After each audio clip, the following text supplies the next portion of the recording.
Coba deh bayangkan, Anda punya lahan agribisnis dengan semua teknologi tercanggih. Benihnya unggul, pupuknya presisi, traktornya bahkan bisa jalan sendiri. Semua inputnya kelihatan sempurna. Tapi kan sering kita lihat, ada yang panennya melimpah, ada juga yang gagal total. Kenapa ya? Jawabannya itu seringkali bukan di teknologinya, tapi di sesuatu yang nggak kelihatan, yaitu gimana pekerjaan diatur dan orang-orang di dalamnya disusun. Nah, inilah inti dari materi kuliah yang Anda bagikan ke kami. Jadi hari ini, kita akan bedah sumber-sumber ini buat menemukan cetak biru di balik suksesnya agribisnis, bab demi bab. Tepat sekali. Anda bisa punya traktor paling canggih di dunia, ya, tapi kalau nggak jelas siapa yang boleh pakai, siapa yang merawat, siapa yang bikin jadwalnya, ya traktor itu cuma jadi pajangan mahal di garasi. Struktur kerja yang jelas, pembagian tugas yang pas, itu semua ibarat sistem operasinya. Inilah yang mengubah input canggih tadi jadi output yang sukses. Mari kita mulai dari fondasinya dulu deh, seperti di awal catatan Anda. Oke, ayo kita bedah. Di catatan Anda, konsep pertamanya itu pengorganisasian. Saya sering banget dengar kata ini, tapi kayaknya banyak yang salah paham. Definisi sederhananya apa sih dalam konteks agribisnis? Sederhananya gini, pengorganisasian itu proses merancang wadah untuk pekerjaan. Para ahli yang Anda sebut tadi, ada Daft, Robbins, Hendoko, pada dasarnya mereka bilang hal yang sama. Ini soal menata pekerjaan, orang, dan wewenang biar semuanya bisa jalan bareng menuju satu tujuan. Contohnya di kelompok tani, ya. Harus jelas banget siapa yang ngurus benih, siapa yang ngatur air irigasi, siapa yang nanti jual ke pasar. Kalau enggak ya, kacau. Jadi tujuannya bukan cuma bikin bagan organisasi yang keren buat dipajang di dinding kantor gitu ya? Jauh dari itu. Tujuannya sangat praktis. Pertama, ya biar perannya jelas. Jadi nggak ada lagi tuh yang tumpang tindih atau saling lempar tanggung jawab. Kalimat, loh, saya kira itu tugas kamu. Itu penyakit di organisasi yang buruk kan? Kedua, buat memudahkan koordinasi. Kalau Anda tahu siapa kepala gudang, Anda tahu harus kontak siapa pas panen mau datang. Ketiga, efisiensi. Dan yang paling penting, struktur ini itu rangkanya bisnis Anda. Strategi tanpa struktur yang pas, itu cuma mimpi. Nah, ini bagian yang menurut saya menarik banget di materi Anda, arsitektur atau bentuk-bentuk organisasinya. Kalau kita mulai dari yang paling dasar deh. Misalnya usaha tani keluarga yang baru mulai berkembang. Struktur kayak apa yang paling masuk akal? Yang namanya struktur lini. Ini yang paling alami, paling intuitif. Rantai komandonya lurus dari atas ke bawah. Si pemilik kasih perintah langsung ke beberapa pekerjanya. Simple, cepat ambil keputusan, dan jelas siapa tanggung jawab ke siapa. Sempurna untuk skala kecil. Tapi kan bisnisnya pasti tumbuh. Mungkin mereka butuh keahlian khusus. Misalnya butuh ahli gizi tanaman atau seorang akuntan. Orang ini kan nggak terlibat langsung di produksi harian. Nah, gimana mereka masuk ke dalam struktur? Itu pertanyaan bagus. Dan itu yang membawa kita ke bentuk kedua, organisasi lini dan staf. Manajer kebun itu tetap lini. Dia punya wewenang memerintah. Tapi sekarang, dia dibantu oleh staf, yaitu tadi, si ahli agronomi atau akuntan. Peran staf ini memberi nasihat, data, rekomendasi. Mereka nggak bisa merintah pekerja di kebun, tapi masukan mereka bikin keputusan si manajer lini jadi jauh lebih berkualitas. Oke, jadi mulai lebih kompleks ya strukturnya. Terus gimana kalau perusahaannya lebih gede lagi, kayak pabrik pengolahan hasil tani gitu? Di sana kan fungsinya banyak banget. Tepat. Disitulah organisasi fungsional jadi relevan. Anda mulai kelompokkan orang berdasarkan fungsinya. Ada departemen produksi, departemen pemasaran, keuangan, quality control. Keunggulannya apa? Spesialisasi yang dalam. Orang produksi jadi jago banget soal efisiensi publik. Tapi ya ada kelemahannya juga, potensi munculnya silo. Nanti kita bahas itu. Dan di materi Anda ada dua bentuk yang lebih kompleks lagi ya, divisional dan matriks. Kapan sih perusahaan agribisnis butuh struktur yang seribet itu? Organisasi divisional itu dipakai kalau perusahaannya udah raksasa dan bisnisnya macam-macam. Bayangin aja korporasi agribisnis besar. Nggak efisien lagi kalau semua diatur dari pusat. Jadi mereka bikin divisi-divisi yang semi-otonom. Bisa berdasarkan produk, misal divisi sawit, divisi karet. Atau berdasarkan wilayah. Lalu yang terakhir, matriks. Di catatan Anda, dibilang karyawan bisa punya 2 atasan. Kedengarannya agak kacau ya. Gimana bisa jalan itu? Hehe, iya, secara teori kedengarannya membingungkan. Tapi ini berguna banget loh buat proyek-proyek khusus yang butuh banyak keahlian dari berbagai divisi. Contoh di materi Anda itu pas banget. Proyek riset jagung di fakultas. Seorang peneliti, dia laporan ke ketua departemen agronomi. Itu atasan fungsionalnya. Tapi, dia juga laporan ke manajer proyek riset jagung. Tujuannya yang menggabungkan keahlian mendalam dengan fokus ke hasil proyek. Kuncinya, komunikasi harus super bagus. Apapun bentuknya, catatan Anda menyoroti dua prinsip yang universal. Ada kesatuan perintah dan rentang kendali. Bisa tolong jelaskan sedikit kenapa dua ini fundamental banyak? Tentu, kesatuan perintah itu prinsipnya satu bawahan, idealnya cuma dapat perintah dari satu atasan. Biar nggak bingung, ini saya nurut perintah yang mana gitu. Walaupun ya, seperti tadi kita bahas, di struktur matriks aturan ini sengaja dilenturkan. Jadi ini lebih ke panduan lah, bukan aturan mati. Dan rentang kendali?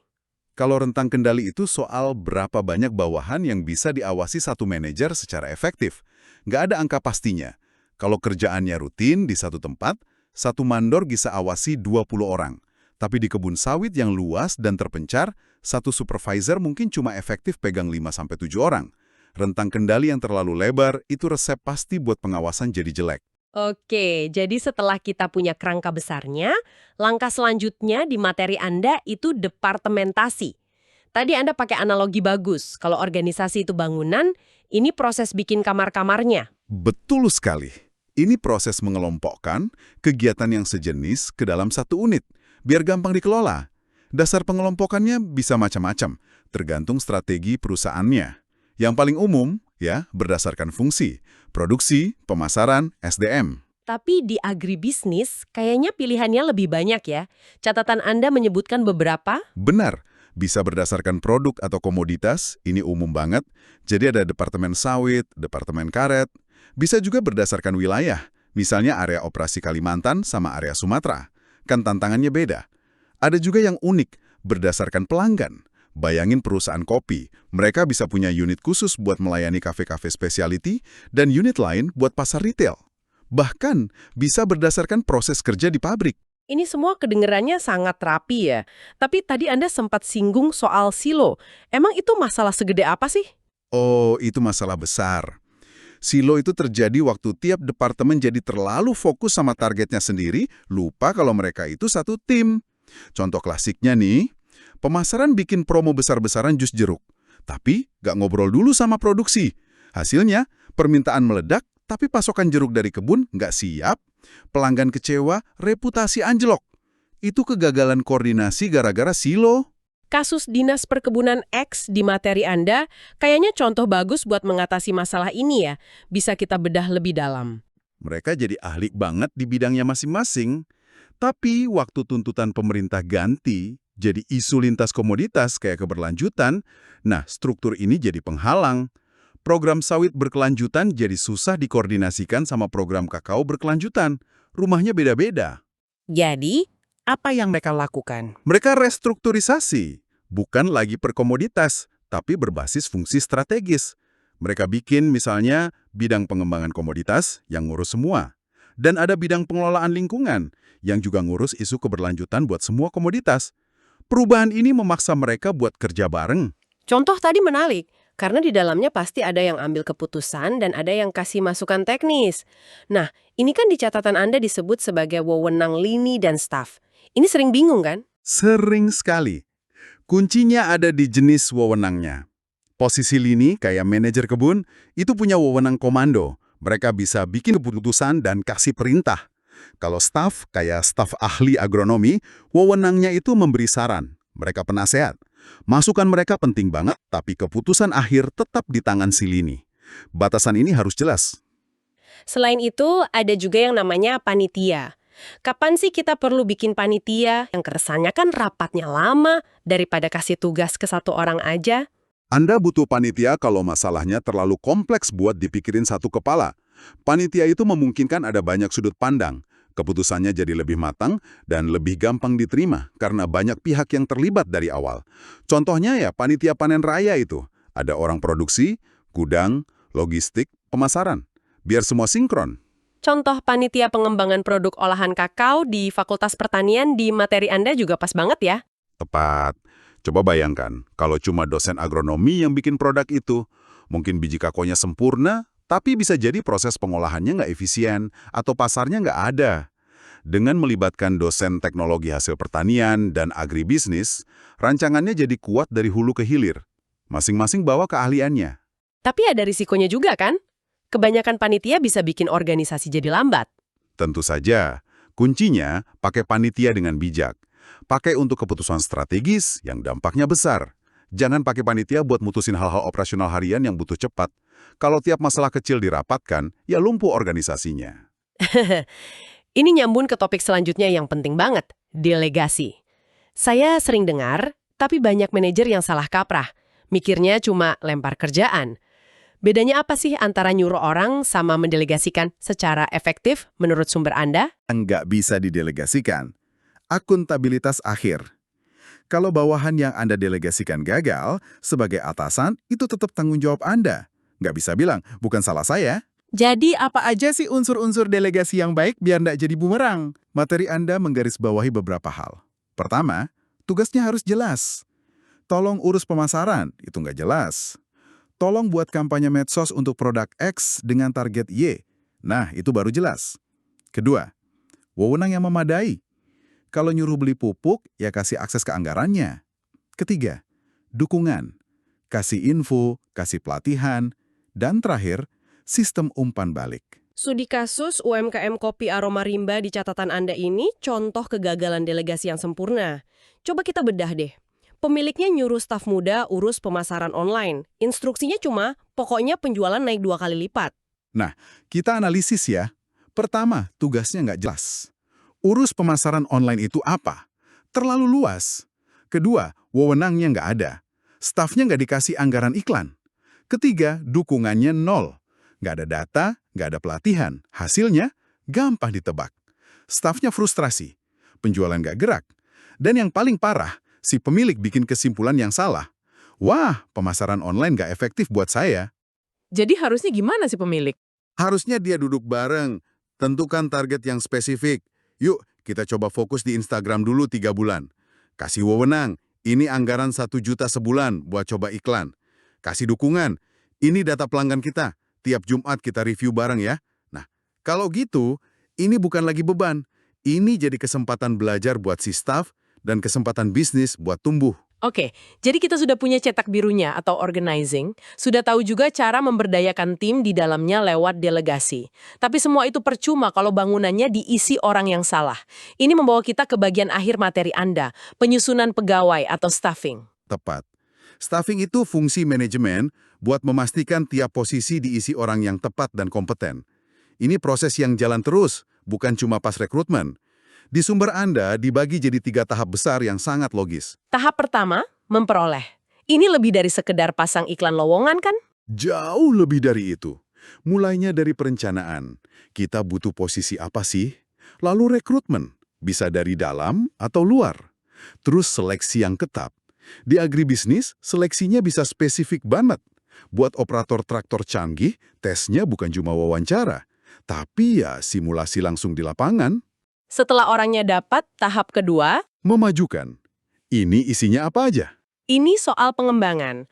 Mulai dari orientasi biar pegawai baru kenal budaya perusahaan. Lalu pelatihan yang terus-menerus. Bisa pelatihan teknis kayak budidaya yang baik, atau soft skills kayak kepemimpinan buat supervisor. Termasuk juga perencanaan karir. Pegawai yang bagus harus lihat ada jenjang karir buat mereka. Dan tahap terakhir, memanfaatkan. Ini kedengarannya agak transaksional, tapi pentingnya istilahnya memang begitu.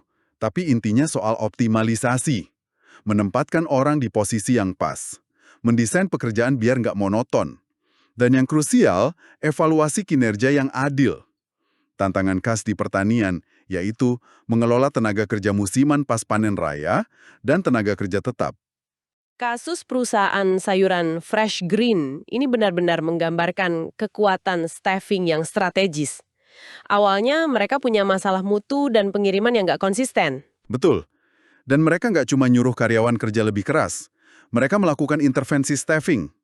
Mereka sadar nggak punya ahli logistik rantai dingin, jadi mereka rekrut manajer operasional yang ahli di situ. Pengawasan di lapangan lemah, mereka rekrut supervisor yang kompeten. Mereka juga nambah staff quality control. Bahkan, mereka juga melatih petani mitra mereka. Ini pendekatan yang komprehensif. Hasilnya luar biasa, keluhan turun, penjualan naik. Tapi di catatan Anda juga disebut ada tantangan baru, biaya SDM meningkat. Ini dilema klasik ya. Tentu. Disinilah manajemen harus pintar. Staffing itu investasi, bukan cuma biaya. Kuncinya ada di metrik. Mereka harus ukur kenaikan penjualan dan penurunan produk yang ditolak. Apa bisa menutupi kenaikan gaji para profesional baru itu? Kalau iya, investasinya berhasil. Kalau tidak, mungkin strateginya harus diubah. Mungkin solusinya bukan rekrut orang mahal, tapi pelatihan intensif buat tim yang ada. Disitulah seninya. Jadi setelah kita bedah semua materi yang Anda kirim, kelihatan jelas ya benang merahnya. Ada 3 pilar yang menopang sebuah agribisnis. Pilar pertama itu pengorganisasian, membangun cetak birunya. Pilar kedua delegasi, menghidupkan cetak biru itu dengan kepercayaan. Dan pilar ketiga, penyusunan pegawai, mengisi cetak biru dengan orang-orang hebat. Tepat sekali. Dan ketiganya ini sinergis, nggak bisa dipisah-pisah. Struktur yang brilian bakal sia-sia kalau diisi orang yang nggak kompeten. Sebaliknya, orang paling kompeten pun bakal frustrasi kalau kerjanya di struktur yang kacau. Kualitas 3 pilar inilah yang akhirnya membedakan mana organisasi yang tumbuh, mana yang cuma stagnan. Sebagai penutup, ada satu hal untuk Anda renungkan dari semua obrolan kita. Materi Anda kan sudah menunjukkan cara membangun struktur yang sempurna di atas kertas. Tapi, kenapa ya? Struktur yang terlihat ideal, dengan semua kotak dan garisnya, bisa gagal total dalam prakteknya. Ini mungkin menunjukkan bahwa pada akhirnya, cetak biru secanggih apapun itu cuma kertas mati. Manusialah, lewat komunikasi, kolaborasi, dan kemauan saling percaya yang memberinya nyawa.